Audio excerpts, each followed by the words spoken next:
145 కోట్ల మందిలో మన తెలంగాణ ఆంధ్ర కలిపి ఒక 10 కోట్ల మంది.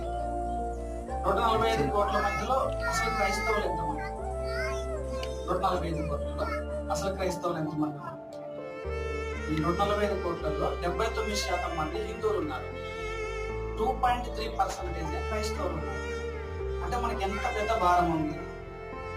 145 కోట్ల మందిలో మనం 2.3% ఉంది. అంటే మనం వీళ్ళందరి కోసం ప్రార్థన చేసే బాధ్యత దేవుడు మనం పెట్టాడు. యేసుక్రీస్తు వారికి ఎంతమంది శిష్యులు ఉన్నారంటే 12 మంది శిష్యులు. ప్రపంచం నెల తల కింద చేసేసారు. అలాంటి బాధ్యతే మనకి ప్రార్థన అనేటటువంటి బాధ్యత పెట్టాడు.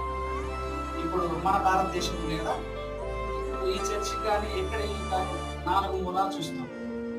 మన భారతదేశానికి కూడా 4 పక్కలు ఏమున్నాయంటే సముద్రం